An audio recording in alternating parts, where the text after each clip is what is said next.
Good afternoon, traders and investors. Will back here with another one, coming to you with a Tuesday market recap. Hope all of you had a very good day of trading today. Now, in today's markets, well, we did have a nice little push forward by the bulls, the SPY and the QQQ both ending in the green, but most of that was led by our technology stocks. We had been noticing in the past 2 weeks this rotation away from value and defensive and back into tech and growth. The rotation towards value started at the end of July when we started getting a little bit of concerns from the economy in terms of job slowdowns and also in terms of economic output slowdowns as well. And now that markets are largely pricing in a soft landing and no recession scenario, especially in the last 2-3 weeks with the rapid rise in the 10 and 20-year yields, expressing that that consensus for the soft landing trade, we see that rotation kind of coming undone. And now the value and defensive names are pivoting back into big tech and more into risk on assets as well. And in today's after hours, guys, the big focus was going to be on Google earnings. We know that big tech, for the most part so far, has been reporting very good. Netflix was up almost 14% after their earnings. Tesla was up almost 25% in the few days after their earnings. And now the entire focus is on the rest of big tech for the week. And for Google, they absolutely crushed it. So in today's video, got a lot of things prepared for you guys. Number one, we're going to be going over 4 different earnings that I have prepared for you guys.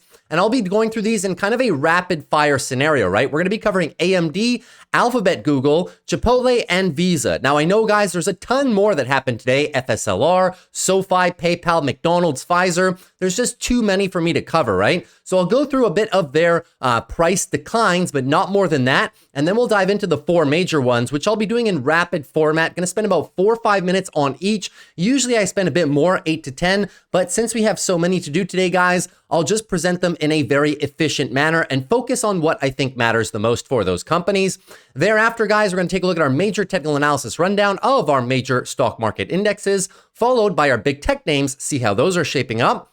And lastly, take a look at my portfolio for a few of the trades that we made today. So without further ado, a lot to cover in today's video, guys. Let's jump right into the action. SPY up a nice 0.22%, QQQ up almost 1% on the day, 0.96. And take a look at the heat map, guys. Once again, the rotation away from value and defensive and towards the big tech names. We've been noticing this rotation. If I put it on the 1 week relative, guys, you'll see it's exactly the same, right? Even though NVIDIA was down, the rest of semiconductors have been doing okay. Apple was down, but look, most of the big green is here. The bottom half of the market just being rotated away currently. And once again, that's probably a byproduct of the rise, the rapid rise in 10 and 20-year yields as we start pricing in more of a soft landing. So I do believe, guys, that in the next couple of months, the big tech trade is back on and should be one of the easiest trades to follow, especially if we go back to where we were early 2024 and late 2023, right? Concerns about somewhat sticky inflation, as the market is saying right now, into 2025. Concerns about keeping rates higher for longer, meaning that the Fed is embarking on a rate cutting cycle, but maybe won't go as fast as people are anticipating. So sticky inflation probably just staying around the 2.4 to 3% mark. We're not expecting crazy rises in inflation, just a little bit sticky, which keeps the Fed a little bit higher for longer. So when we go back to that narrative in the market, which ones were the outperformers back then, guys? All of the technology stocks, right? So easy rotation trade to be had once again, in my humble opinion, as big tech for the most part has been somewhat muted. There has been some crazy outperformers, of course, as of recently, but for the most part, a lot of your names like Microsoft, Google, haven't done too much. Even Amazon hasn't really broken the all-time high either. So I think this trade does have a lot more left in the tank to run. Take a look at your 1-day relative, guys, right? All major sectors in the red, except for communication services, which is largely led by Google and Meta, and your technology sector, which is pretty much everything right here. So once again, keep a very close eye on the rotation, guys. You might not agree with the narrative right now, but we have to follow the money. That is our job as traders, right? If you're a long-term portfolio investor, very, very simple. You just invest in your favorite high-quality companies and just buy the dip and continuously dollar cost average, or buy ETFs if that's your thing. I don't talk about it that often, but I'm a big fan of buying ETFs, especially for retirement portfolios, if you want a very passive allocation, right?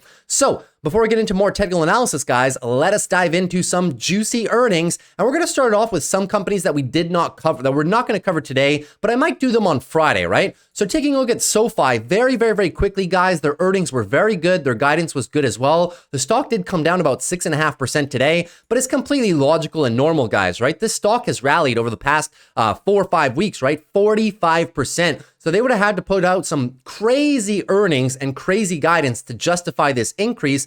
And although their earnings were good, they weren't over the top, right? EPS was fantastic, 23%. Revenue beat of 9% was very good. And their guidance was quite good. So we'll dive into this company a bit further into probably the Friday session. But I like SOFI, guys. If ever we come back and retest this area down here around the 950 area and build an area of support, would not be opposed to playing this company again. Company number 2 that we're not going to cover today, I'll just do it quickly, was PayPal. So PayPal also been a company that benefited in the last 5-6 weeks here, guys, of a rally of about 21%. So you can largely say that the earnings move was kind of priced into the stock already. They did beat on EPS very nicely though, almost 12%. That is fantastic. Revenue as well was down, and PayPal continuously said that this year will be still a little bit of a transition year, but their expansion is going to come to fruition here as they're kind of turning around the company. Cost-cutting endeavors and focusing on growth. You can see 2024 EPS transition. We get back to growth in 2025 onwards, and revenue largely the same as well. We will just continue moving on forward, but the focus here is on profitability and EPS. And the new PayPal CEO is doing a great job on focusing on those two very things. Now, moving on further, McDonald's, right? So McDonald's is possibly one that we'll revisit at a later time. They're obviously going through a bit of an E. coli news cycle right now, which is not very good for the company. But in terms of their numbers were not bad. They beat on EPS. They beat on revenue. They did say the consumer was a bit picky and choosy right now, as a lot of other retail-facing brands have said as of lately, but they're doing a good job on focusing on cost-cutting endeavors and also doing promotions as well to kind of start to re-attract some of that demand. And it's been working well for them. If McDonald's can revisit this lower location, guys, let's call it 270 to 280, I wouldn't be opposed to starting a position right here, guys. Just at that point, looking for the monthly, right? Monthly higher lows for possible further trend continuation. So I'll be sitting patiently and waiting for McDonald's if they can get into my area, guys. I would not mind playing this company right around this green line, which is the 200-day moving average. So as I said, we'll take a little bit more time, possibly later in the week, to review these earnings. But for now, let's get into some of the bigger ones that happen over the course of the afternoon, right? And we're going to start it off with the biggest one of all, which is not that stock, it's this stock, Google, right? So Google coming out today and having a very nice performance in the, what's it doing? So moving on to Google up about 5.66% in the after hours, trying to break through our big area of red box of resistance, right? Ending at about 181 in the post market. And Google absolutely crushed it, guys, right? The focus was going to be on cloud growth, as it is usually, and they absolutely blew the numbers out of the water. 15% beat on EPS. That's their bottom line. Their net margins are amazing, and revenue growth by about 2%. So really dispelling any fears that Google's search business is up for grabs by competitors, that their advertising business is slowing down, YouTube is slowing down, Department of Justice lawsuits. All of that goes out the window at this point. Google once again proving that it is here to stay, and it is still one of the most dominant forces in the entire market right now. Let's look into the article. So Alphabet shares rise on earnings, beats boosted by cloud revenue. Absolutely amazing. Google reported third quarter earnings that beat on the top and bottom lines with strong revenue growth from the company's cloud unit. Here are the numbers, guys. YouTube advertising revenue, 8.92 versus 8.89. They missed on this last quarter, so nice to see them coming back into positive. Cloud revenue, here's the major beat, 11.35 billion versus 10.88. That's a significant beat, guys. Usually these analysts are quite close. Take a look at the growth numbers, guys. The revenue growth, 15% year over year, stronger than the same quarter last year. The company reported blowout cloud revenue up nearly 35% from just a simple year ago, now well above. Last quarter was the first quarter they cracked 10 billion in cloud revenue per quarter, and now already at 11.35. Fantastic. The company attributed its strong cloud results to its AI offerings, which include subscriptions for enterprise customers. So focusing on that B2B, business to business. The CEO, Sundar Pichai, opened his call with investors saying the company's full stack of AI products is now operating at scale and being used by Google's billions of users, creating a virtuous cycle. Alphabet's net income increased to 26.3 billion. Net margins, guys, this is 29.8. Where does that stand in the company's history? Well, I'm very glad you asked. Take a look, the most recent quarters, they've been coming up from their 2022 slump, as you can see down there. I don't know why my computer's lagging. I think I must be doing an update in the background or something like that. My bad, guys. Net margins are much higher than they were last quarter. So looking good, really coming into the company's past, right? Before the whole COVID episode started. And now we're really coming back up a lot higher. So looking very good there on Google as a whole. Now, Google's search business generated 49.4 billion in revenue, up 12.3% from a year ago. So definitely not being challenged right now, still growing double digits and still one of Google's most solid lines of businesses. The search business remains the largest contributor to revenue growth for the company. Moving on further, turning to AI for more cost cutting. A big problem with Google in the past has been the sheer amount of employees that they've had, and activist shareholders want them to cut down on costs and focus on EPS and focus on free cash flow growth. Let's see how they're using AI to do that.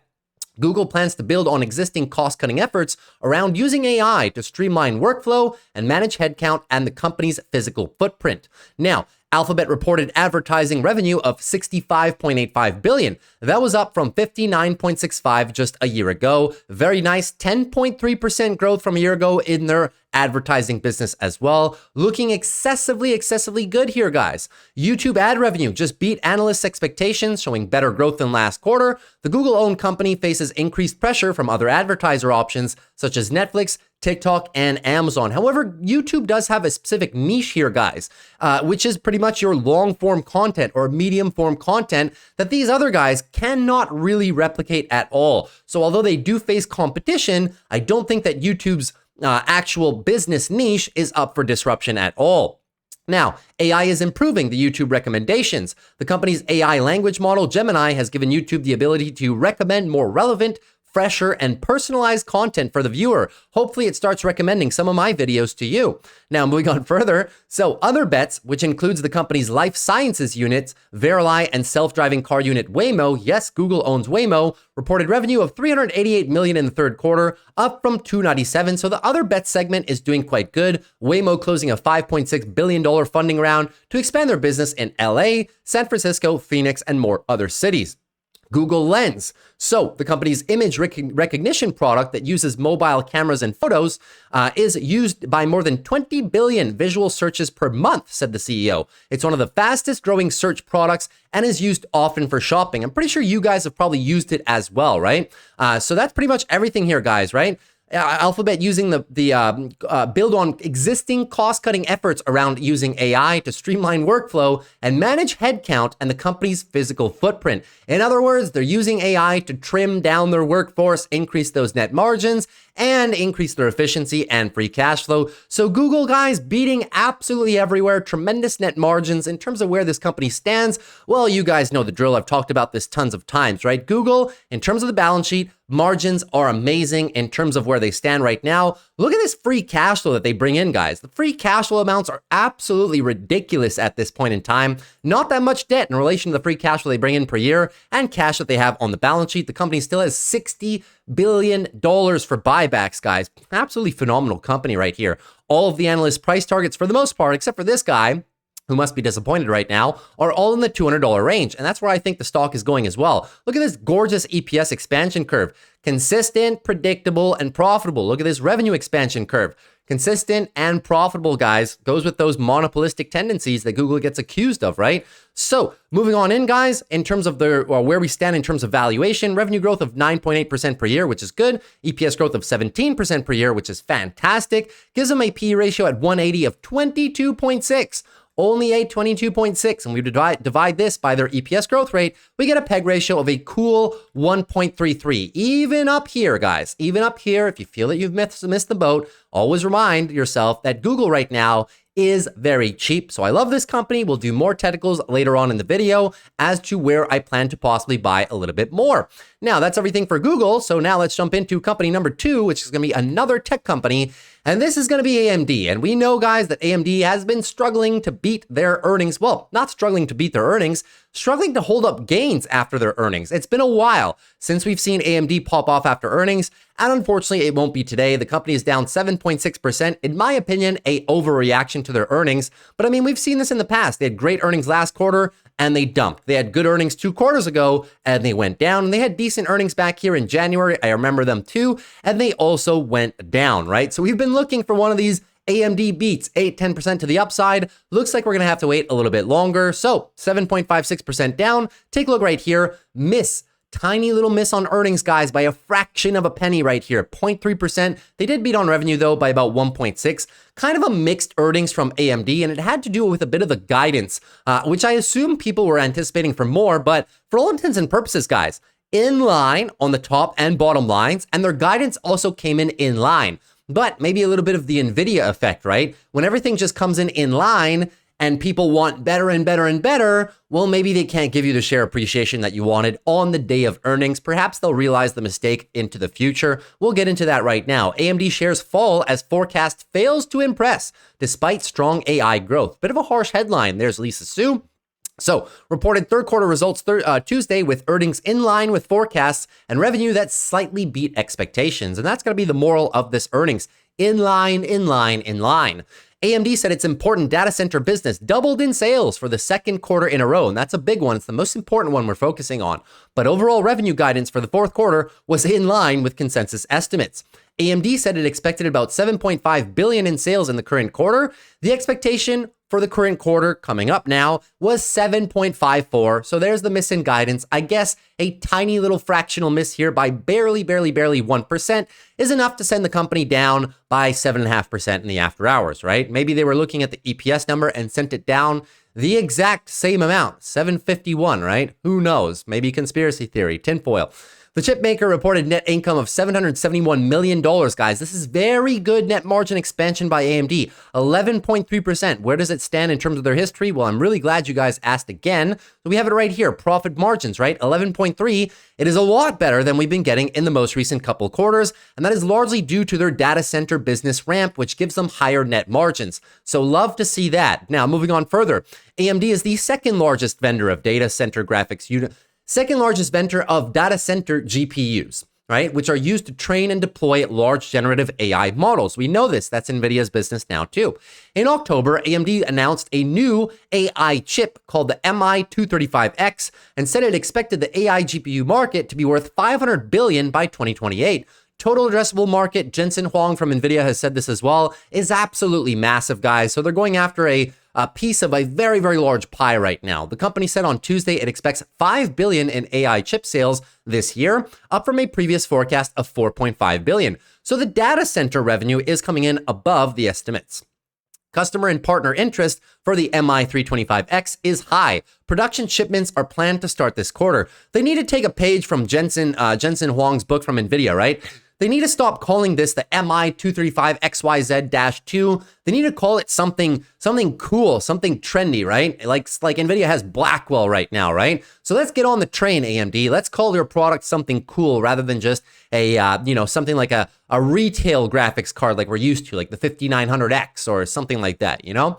Overall, data center revenue was up 122% year over year. Fantastic. Lisa Su said that AMD still sees a lot of demand from cloud providers and other companies to build out AI infrastructure. PC sales are reported at AMD's client segment because, yes, they still do traditional business, which grew 23% during the quarter. During the quarter, AMD's chips were included in high-end laptops marketed by Microsoft as Copilot Plus, machines that can run advanced AI included with Windows. So nice little partnership here with Microsoft for their PCs, for the CPU portion of that. In its gaming category, so the retail GPUs, they slumped with sales sliding 68% year over year, which the company blamed on a decrease in semi-custom revenue, which includes custom chips for game consoles such as the PlayStation 5. So Sony pulling back on the amount of production of PS5s that they're putting out in the market, and that is what largely affected this number right here. Now, in terms of AMD segments, guys, let's take a look at the segments, and that's pretty much where we're going to conclude on before going to the valuation, right? So in terms of net revenue, in terms of their data center, right, look at this crazy expansion. Quarter over quarter here, we have a very nice beat of 25%, year over year, 122%, operating income 240, and quarter over quarter, 40% as well. Client division, right, where they talked about those CPUs, 26% quarter over quarter, 210% in operating income, so growing margins well, and the year over year is up very nicely. Gaming, that's the section that was down. We covered that with Sony, and they're down as well here. And then lastly, we're going to take a look at our embedded segment revenue, which is kind of more commercial and industrial, large scale applications for if you have work computers and stuff like that, right? So they have a lot of contracts with employers and stuff like that. But these lines of businesses are not that large. But then again, they did lose a little bit. It used to be in the billions, and now we're down into the hundreds of millions. So we need to see these two segments pick up, guys. If these two segments start picking up back again, I think AMD can have a better time at kind of beating its earnings. But for now, the lead portion here is your data center blowout. So love to see that, guys, because that is where a lot of AMD's growth is going to come in the near term future, right? So taking a look at this right now, if you guys want to see where all their growth is coming in, it's coming in here quite simply. EPS, massive ramp, and the revenue is massively ramping as well. And that's all majoritively going to come from the data center endeavors. So nice to see that the data center numbers are not only coming in line, but they're also beating the expectations by a lot. So in terms of the company valuation, guys, I'm glad you asked as well. Let's have a look. So in terms of the company valuation, we can have a look at their forward PE at about $154 where they stand right now. It's about a 45, which at a first glance appears a little bit high. Keep in mind, though, they're growing EPS at a very nice 35% per year, gives them a PEG of 1.29. That is very good for AMD, guys. Nothing bad to say about the company right here, but still a little bit of a mixed result. They're down about 153, 154 in the after hours. So I like AMD. I like the valuation. It's just they are perpetually trapped in this roughly 6, 7, 8 month range right now, and they will remain trapped for a few days more, or maybe even a few weeks more at this point in time. We'll do a bit more technical analysis at a later portion in the video, and I'll tell you guys how I'm looking to trade this one specifically, but I like the business. I was pleased with their earnings. Some people were disappointed, but you can't really fault them for coming in line and, you know, pretty much coming in exactly at the guidance that they already forecasted, right? Now, for company number 3, we're going to get into a bit of a different style of company right here, and that is going to be for Chipotle. So Chipotle coming out with their earnings today, and they were down 5.32% in the after hours. We know that this is the first quarter without their legendary CEO, Brian Niccol. So we'll see how they're navigating that landscape in terms of the CEO swap. So EPS beat by about 8%, very healthy right there, but an ever so tiny miss on revenue, guys. And when you're a consumer-facing company, and people are concerned about consumer discretionary spending, that's the one metric that you do not want to miss on, guys, is going to be on that revenue, right? So let's have a look at Chipotle and see how they stand. Chipotle misses revenue estimates as same-store sales growth disappoints. Let's move into the article, shall we? On Tuesday, they reported mixed quarterly results despite another quarter of high traffic to its restaurants. And this is true. They're retaining their client base very, very, very well, despite the challenging landscape right now of consumers being concerned about spending. Net income right here is $378 million. That is 13.5% net margins. Where do those stand in terms of the history? Well, I'm glad you guys asked for a third time. You guys are asking very good questions today. Nice. Now, moving in further, you can see, guys, that their net operating margins have been coming up very, very nicely here in the last year of trade for the company, right? And the last quarter was 13.23. So as you can see, right, this new number right here, 13.5, is even better than that. So in a challenging economic landscape, Chipotle is still finding ways to drive more money to the bottom line. Fantastic work by the company, guys. Now, the company's food and beverage costs increased during the quarter, in part due to Chipotle's decision to re-emphasize generous portions after social media fueled backlash over the size of its burrito bowls this summer. You guys remember this? We went over this last quarter, right? In terms of the one thing right here, focus on larger portion sizes, restrained and retrained and coach their employees for portion sizes, because there was a Wall Street Journal article that was saying that depending on the Chipotle that you went across the United States, that your portion sizes would vary, and people got a little bit upset about that. So Chipotle really made it a mission of giving more to people just so they didn't have that backlash. And it seems to be working. People do still appreciate the brand, but they did take a tiny little bit of a hit in terms of the cost of the extra food that they have to put out, right? So net sales climbed 13%. Nothing bad to see there. That is very, very good, guys. Same store sales rose 6%. Shy of the estimates of 6.3. But I mean, guys, like McDonald's is growing them like 4%. Starbucks same store sales are actually negative right now. You would be hard pressed to find any food company right now, especially a quick service restaurant, that is having same store sales growth of 6%. So yes, it came in shy of the estimates, guys, but I mean, they're still a massive leader in their industry. Traffic to restaurants increased 3.3% in the quarter, continuing the chain's streak of bucking an overall slump in food traffic across the industry. While many consumers have opted to eat out less, Chipotle has benefited from having a wealthier customer base that is willing to pay more for its burritos and bowls. We're seeing growth from all income cohorts at present, said the new interim CEO, Scott Boatwright. Now, moving on the company's conference call on Tuesday, Boatwright reassured investors that the chain's strategy is not changing despite the leadership shakeup, talking about the switch of the former CEO, Brian Niccol, to himself. He's the interim CEO. It's still to be defined whether or not he's going to be at the company for the long term in that role, or whether they're going to hire somebody else, but he is definitely a veteran of the company. He's not somebody new. He was their former chief operations officer who knows a lot about the business. I have worked alongside our talented executive team to craft and evolve our successful strategy, and we will continue to execute against it, he said. Digital sales accounted for 34% of the chain's quarterly food and beverage revenue. Very, very solid, guys, making good use of their loyalty app.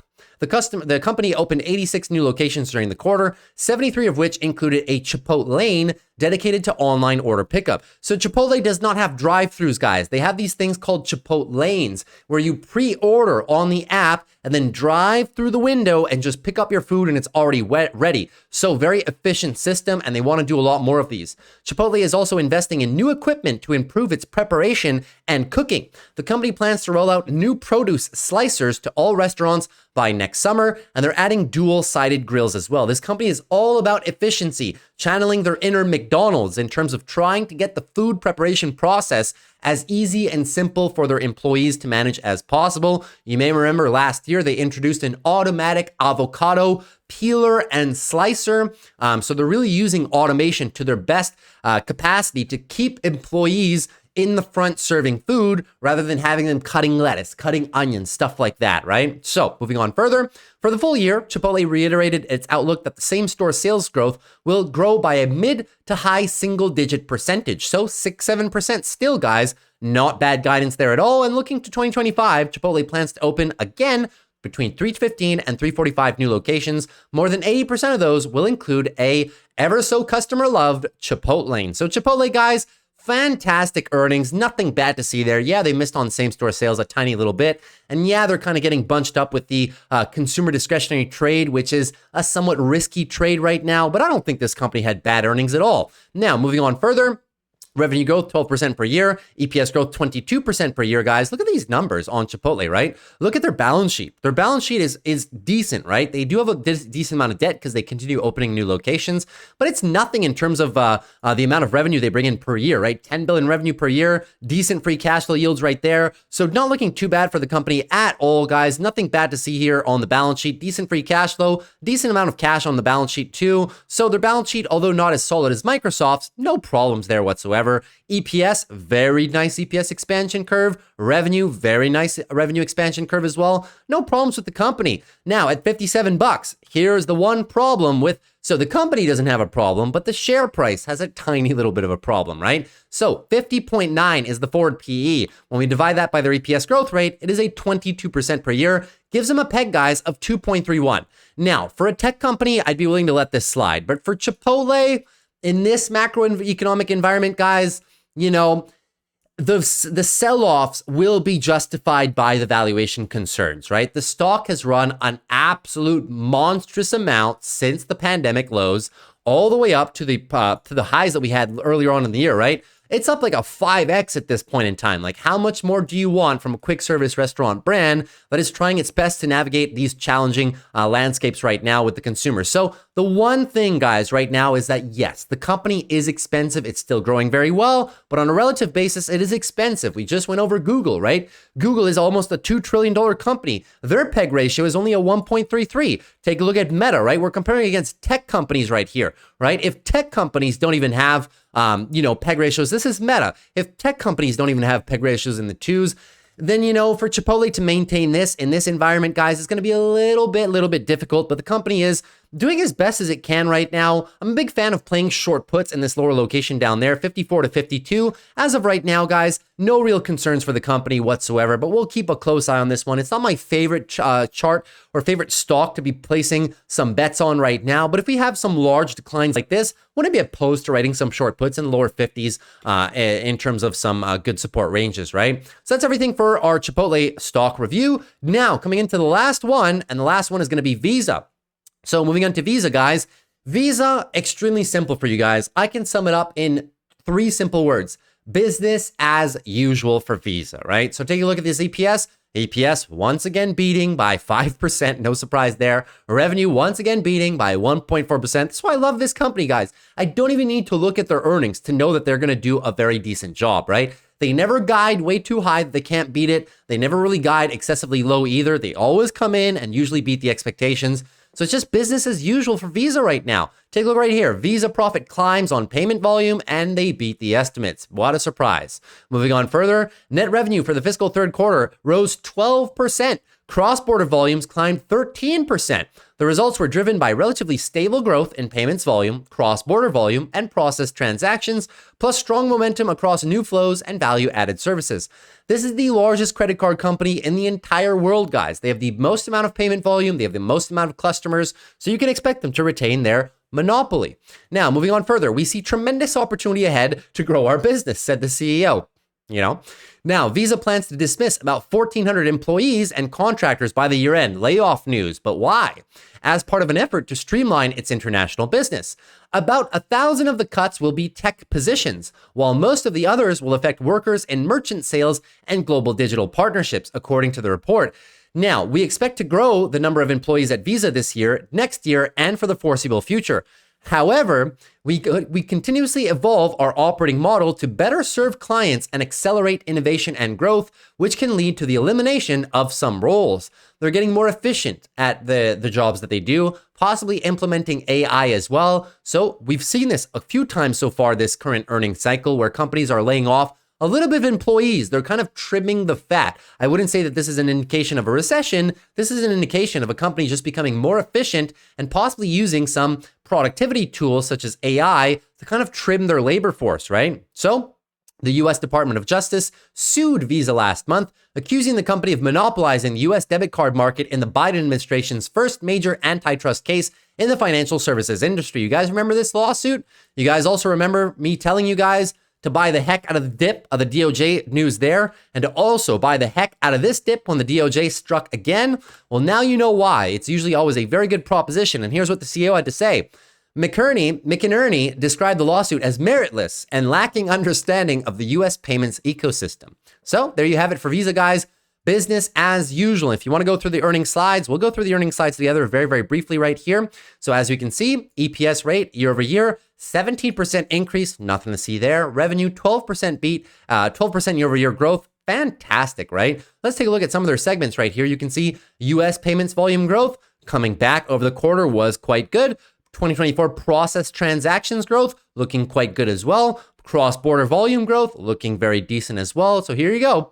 Total payments volume growth, guys. Credit up, debit up as well. And the total, the yellow, is the current quarter. That was up as well. Constant currency basis as well are doing good. US was on par. International, there's where they really came alive. Visa as a whole, just going up. Nothing to see here pretty much. There's your transactions amount, right? Payments coming in, process volumes, total 9%. Very nice, guys. They always grow 9, 10, 11% per quarter. Nothing to see here at all. Total number of cards. Are they getting more clients? Yes, more credit cards, more debit cards, and more people in total, looking very good there. And that's pretty much it. That's really everything we can look at in terms of this. They just go through the expense profile. Once again, the company bringing in a stack of free cash flow as they usually do. That's what happens, guys, when you end up with over 50% net margins for your company. You can just drive a really good amount of free cash flow, and then you can use all that free cash flow to buy back a crazy amount of shares and also pay a decent little dividend for your shareholders. So Visa, moral of the story, it is business as usual for the company. Now, where do they stand at 281? In terms of their after hours performance, excuse me, I didn't cover it. In the after hours, they were up roughly 1.67%. So we never really expect Visa to move that much. So moving on in, EPS revenue growth 9.5% per year, revenue EPS growth of 12% per year, which gives them a PE ratio at 286 of 25.8. Not that bad in the company's historical. That's pretty much the company's historical average. As a matter of fact, usually it's closer to 30, 35. So Visa, as a matter of fact, right now is technically cheap. On the PE ratio, guys, well, the PEG ratio is not the best when we look at companies like Visa who are growing barely over 10% per year, but we can still use it. It's over 2. Now, is this company expensive? No. Because Visa has and this is the Microsoft effect as well. Visa, MasterCard, Microsoft, Costco is also like this. When you have companies that are arguably monopolies and leaders of their industry and have such consistent and predictable revenue and EPS figures, usually Wall Street allows them to trade at a more rich multiple. So a 2 PEG for Visa is not that expensive, guys. As I can say, they can let this run a little bit higher, up to about 2.5, and let the PE ratio on a forward basis expand to about 30, 35, and no one would really blink an eye. So I do think there's decent value here on Visa for the long term. I would love to get it back down here, guys, 270s like we try to bid down here, right? There is nothing wrong with this company in the long term, guys. Whether you like Visa or you like MasterCard, doesn't really matter. They are de facto monopolies. They have 50% margins. They have extremely consistent business models. Nobody is ever going to challenge their business models, at least not for the next 5-10 years, right? And their long-term charts look like this because they're just so predictable. So now or anytime is a decent portion to start to, if you're a long-term investor, you want to start a position in Visa or MasterCard for the long-term portfolio, just average into the company with every single paycheck. And if you ever catch it on a bigger dip like this, well, you can add a little bit more, right? Very consistent, solid company. For trades, though, I'd like to find it a little bit down here to go heavier on the company. So that's pretty much everything, guys, for our earnings reports today. Hopefully you enjoyed that. I didn't spend too much time on them. At least I don't think I did, even though the video time is now up to 36 minutes. Anyways, I digress. Let's move into our technical analysis portion. And the technicals, guys, are not looking too bad. We have some nice little gains in the after hours for earnings right now. So daily uptrend is currently still, was still underway. The SPY lost a little bit. Now we're going to look, can the bulls get this back? We've been defending the 12 EMA very well. The pattern that I want you guys to focus on right now is going to be this rising wedge pattern on the SPY and on the QQQ as well, right? Because this is a self-fulfilling prophecy, or can be a self-fulfilling prophecy, right? In the event that earnings and the macro events this week, all of these macro events, because tomorrow's big, GDP, then we have the PCE inflation on Thursday, and then Friday we have unemployment with non-farm payrolls, and we have ISM manufacturing as well. So in the event, these are all bad for the markets, and in the event, Microsoft, Meta, Amazon, and Apple all really, come down after earnings because their earnings are not well received, well, then you will get this breakdown from this rising wedge, and you will get the daily downtrend. You'll crack this. And if we break this rising wedge to the downside, it is a bearish pattern. Usually, especially when we're looking at a 3-month pattern right here, guys, usually when these break to the downside, they break kind of hard. And at that point, we'd be looking for a weekly higher low. So you could not even look at any of this data for the rest of the week, guys, and just look at the chart and understand if SPY breaks down below here, probably the data or earnings came in poorly, and you are expecting that weekly pullback that we've been talking about now on the channel for 2-3 weeks. So nobody should be surprised if we do get that pullback, right? In the event we do get it, anything above 540, looking for a weekly higher low for possible further trend continuation. Big support area comes in here, 565 to 560. Moving on to the Qs. Qs, same analysis, but the QQs are looking better. Why? Because we have this rotation, guys. Look at today, right? We have this rotation going on right now.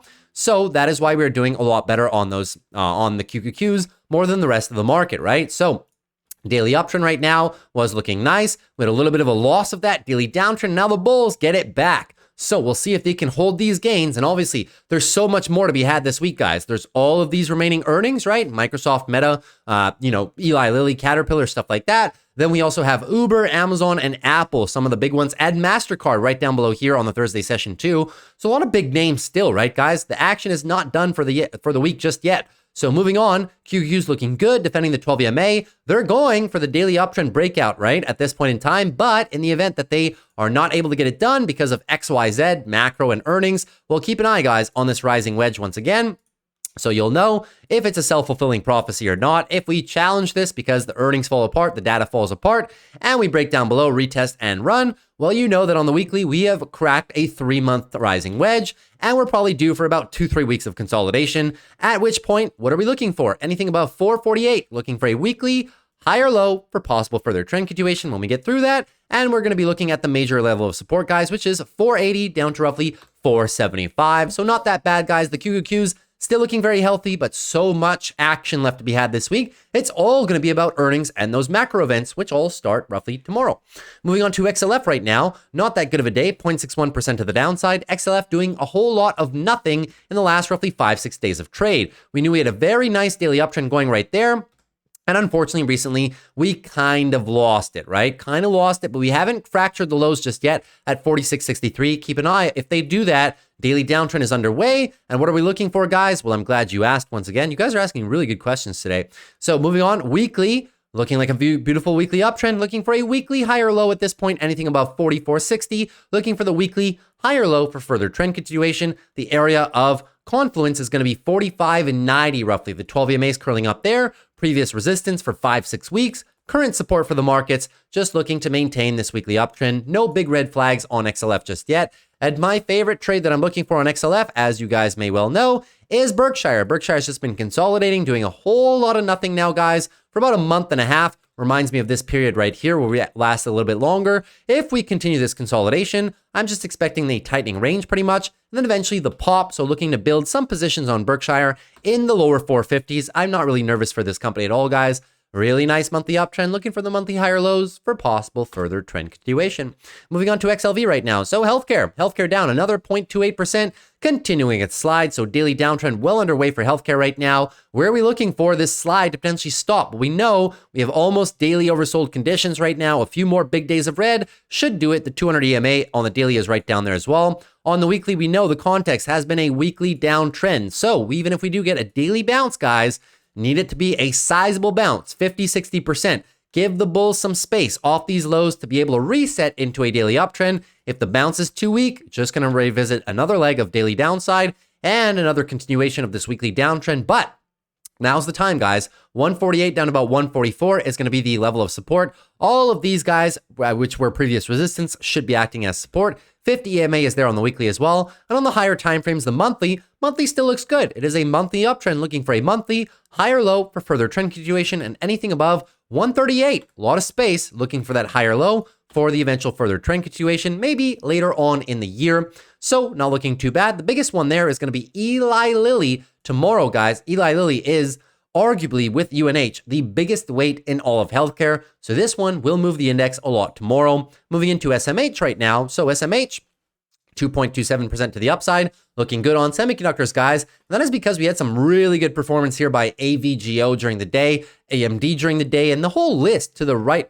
Well, actually, I'm mirrored. So right here, guys, the whole list looking pretty good, right? Nothing bad to see right there. So SMH getting some broad market performance, and we cracked our high. So now we have a nice daily uptrend going for the bulls. Not looking too bad at all. We're going to try to crack this guy right here, 262.27. We know that we've been struggling a little bit with this resistance zone, right? We've still been struggling with it. So we'll see how we open tomorrow. We'll see if the AMD weakness carries into other aspects of the market. But I was pleased with AMD's report. I was pleased with ON Semiconductor that we got last week. I was pleased with Micron that we got a month ago. And I was pleased with Texas Instruments, right, that we got last week. So far, semis, the cyclical ones, have been showing a rounding of the cyclical bottom into growth possibly next year. And AMD, the data center guys, they're saying the demand is still excessively strong for their products. So the semiconductor trade is still pretty much looking very good right now, guys. No real red flags, right?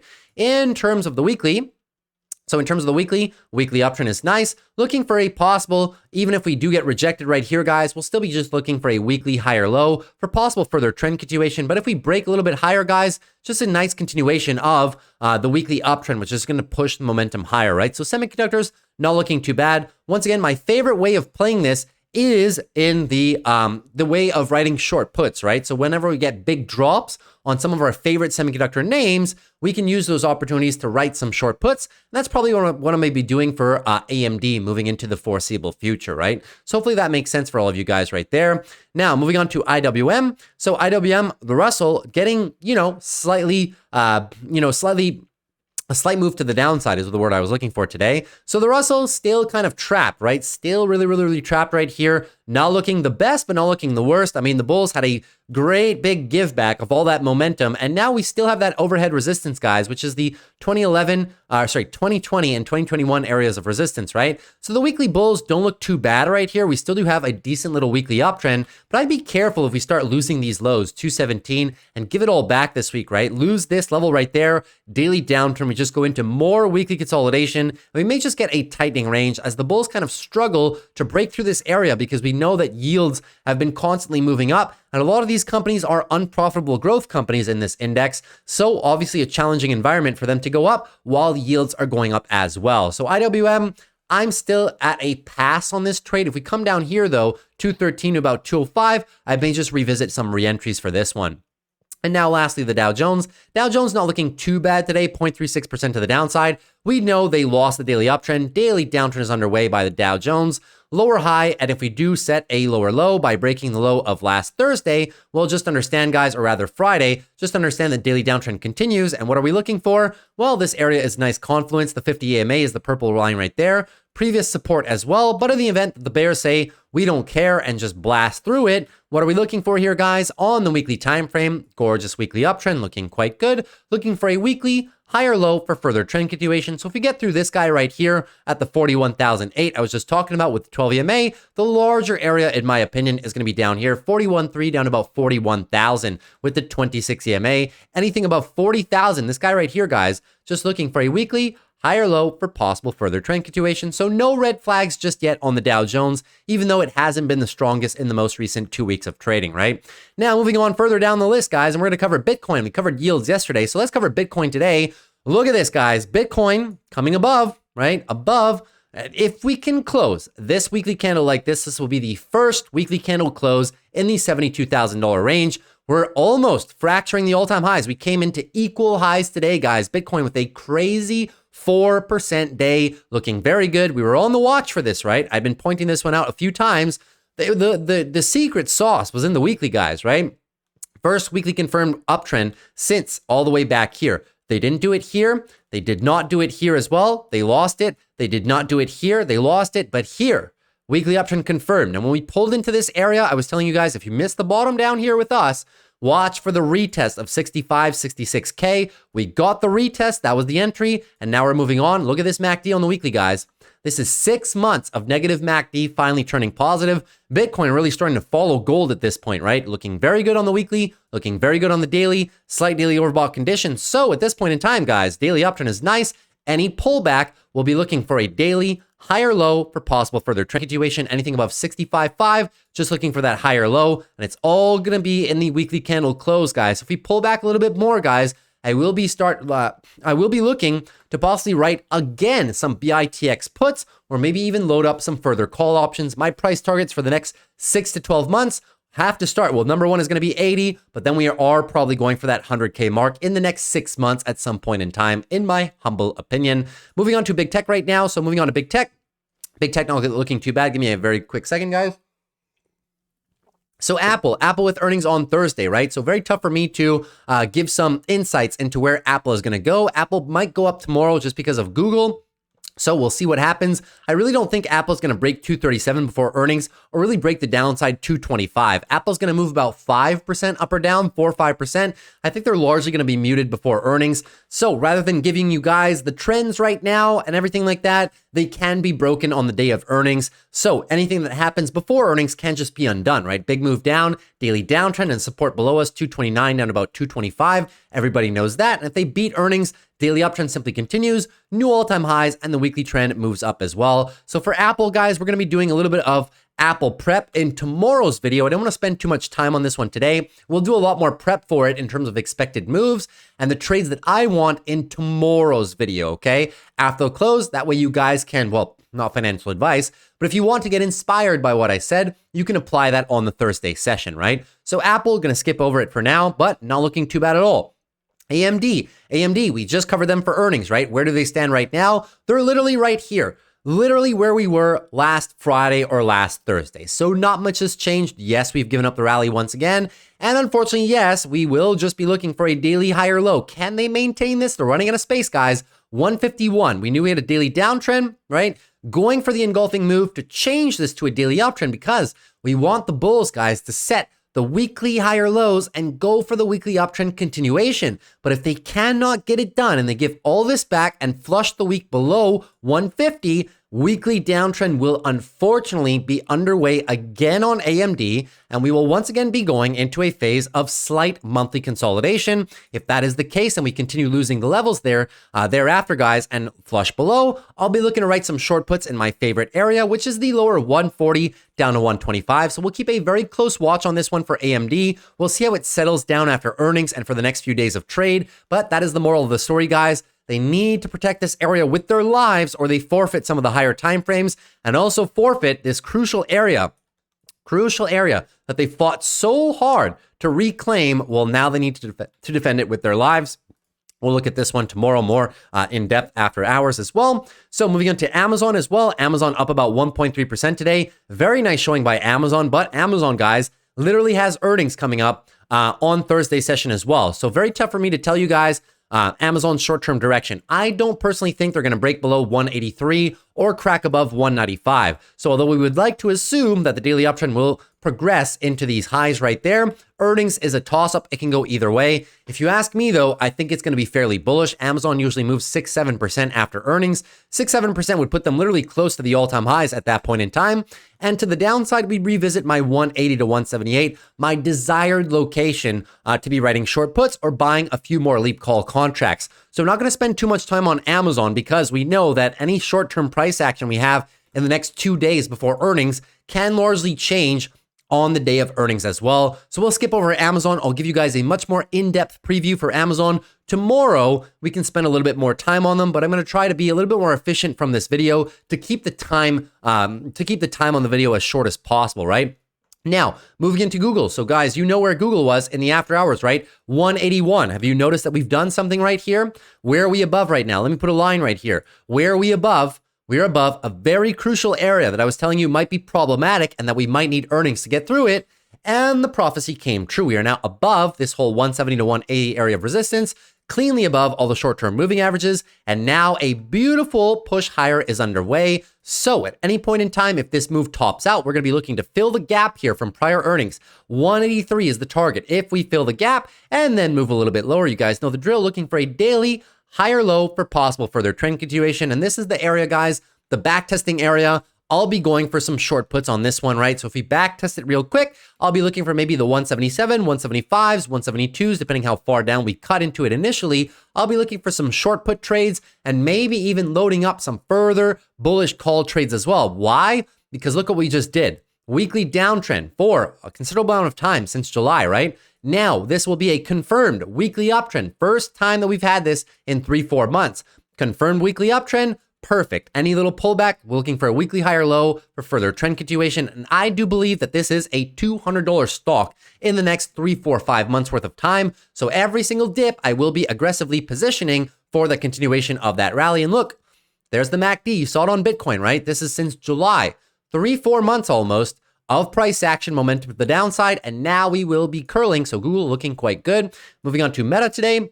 Meta up about 2.62%. Not that bad of a showing for Meta either, right? Looking very, very, very strong. And they did pump a little bit more in the after hours due to Google's comments on advertising, right? So look at this. Meta up another additional couple percentage points here. 2%, so 4, almost 5% day for Meta, looking very strong. And I was telling you guys, this daily downtrend, what were we looking for? We were just looking for a weekly higher low for further trend continuation. Now, they didn't come back to my desired area of 543. We'll see what happens, though. They have earnings literally tomorrow. So this is one that we can prep for, right? We know that Meta is one of your larger movers after earnings. Sometimes they can move 7, sometimes they can move 10. Take a look at your expected move, 7.5.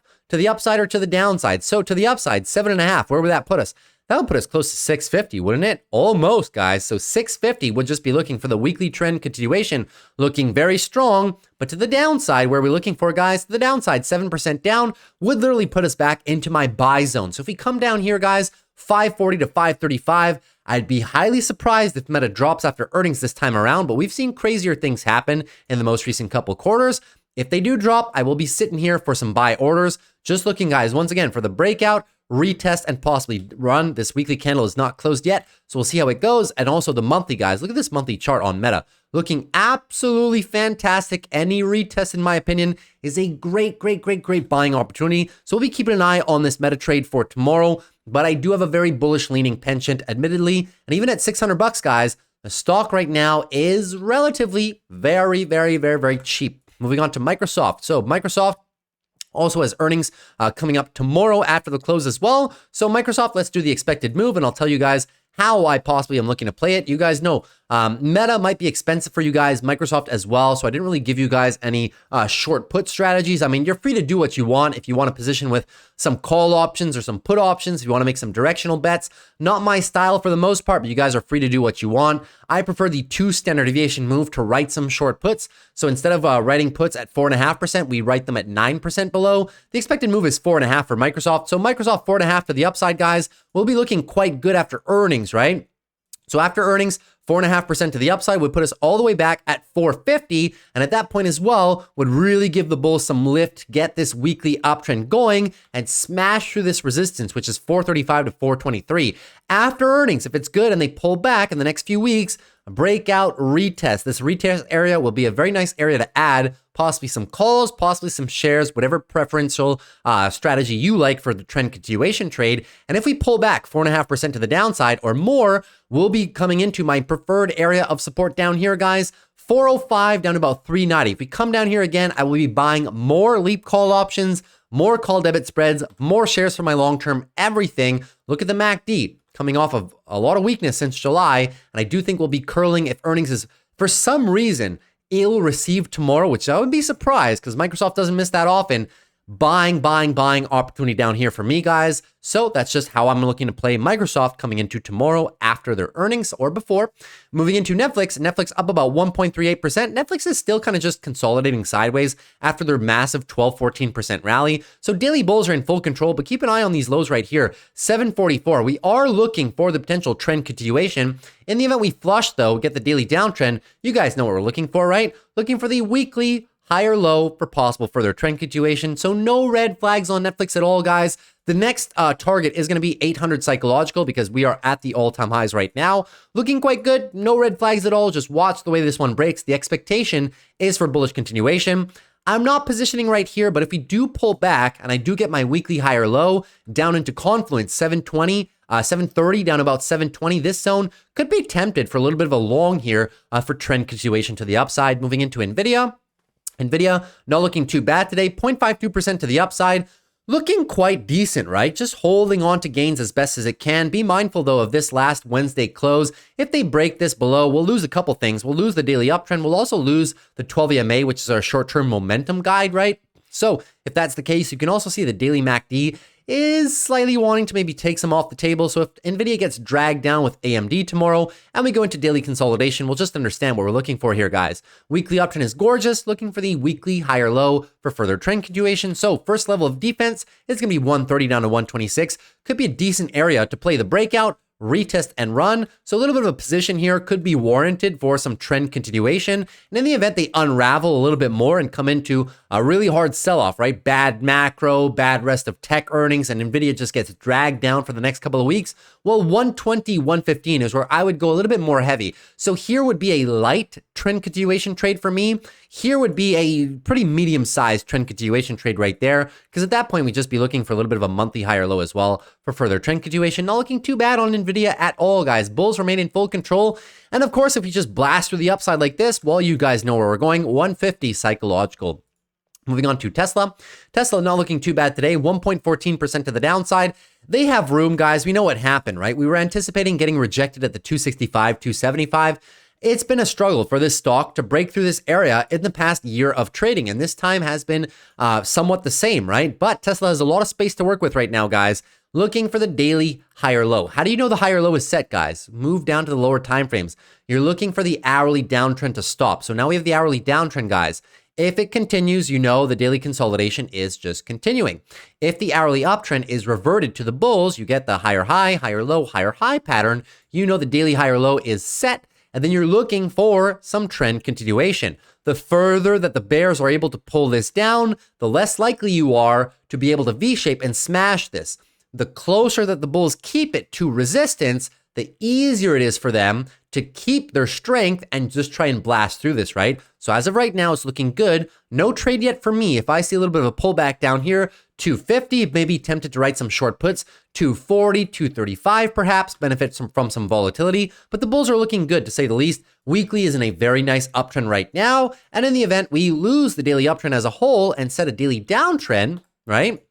Well, just looking for a weekly higher low, anything above 212, looking for that weekly higher low for possible second, 1, 2, 3, 4, 5, 6. It'll be the 6th or 7th attempt at breaking the 265, after which if we clear that, we're really heading up to roughly the 290-300. Moving on to Palantir. So Tesla not looking too bad at all, guys, but it is somewhat expensive right now. Moving on to Palantir. Palantir just...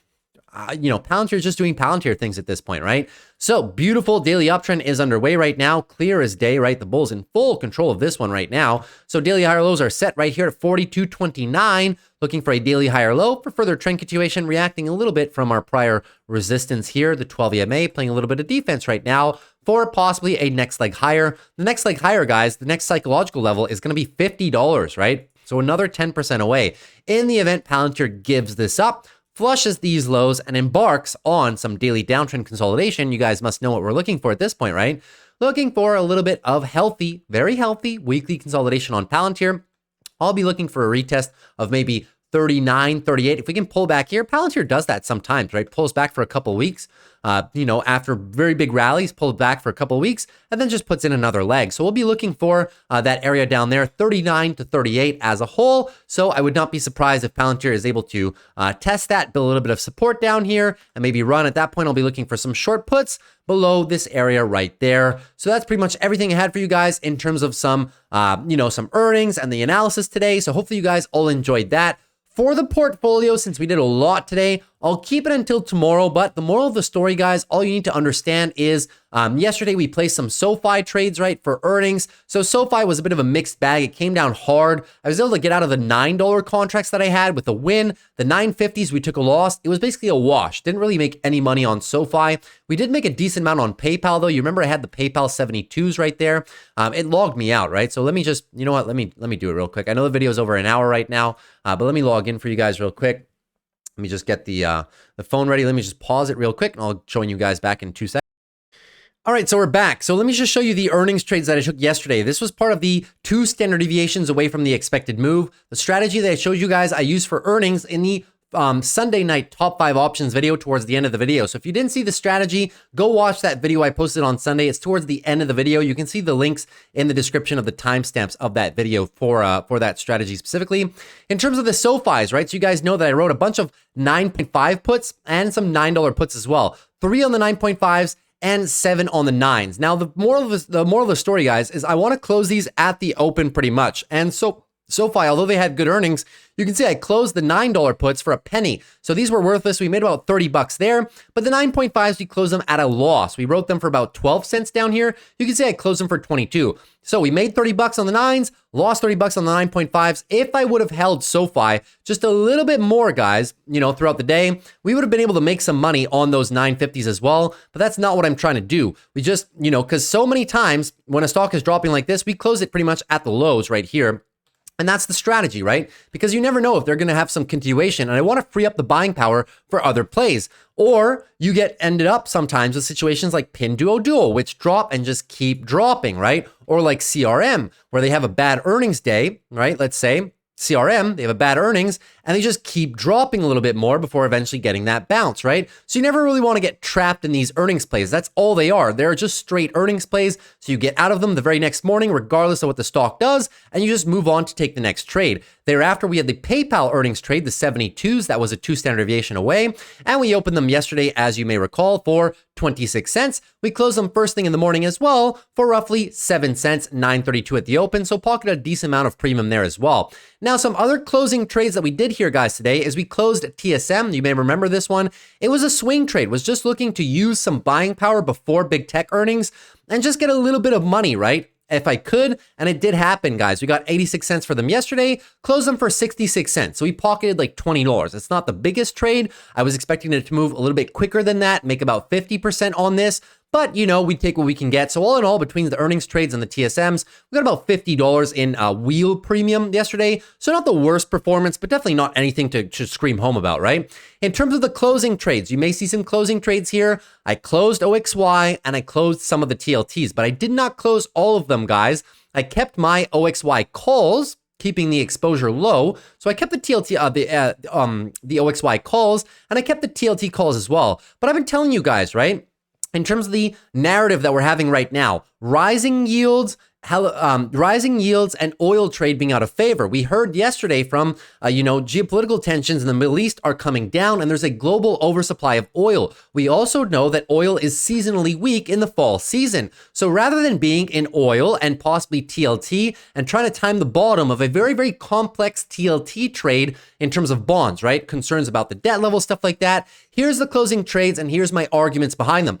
I'm just going with the fastest horse in the race, guys. I'm not going to stay in these plays if they're not doing anything. I'd rather take all the money, use it for big tech earnings this week in some industries that I find are a lot more simple of a narrative to follow right now. So the OXYs were closed. As you can see, we had a cost basis of 53.47. I keep track of all these in my assignment tracker publicly in the Discord. So you can see we wrote a bunch of covered calls, got a dividend. Our average cost was down to 53.47. But I said, you know what, guys? I'm just going to cut the position, right? OXY, number one, doesn't have the best technical setup at all right now, right? Daily downtrend, weekly downtrend. We got rejected out of this previous area of used to be support, now resistance. Weekly downtrend, and the monthly is just looking like it wants to really go down into this 46, 42 level, right? So I'm not here to kind of F around and find out type of thing. Gonna take the tiny little loss, reallocate it to some plays that are moving in the right direction, and such is life sometimes, guys, right? The art of this strategy is being able to recognize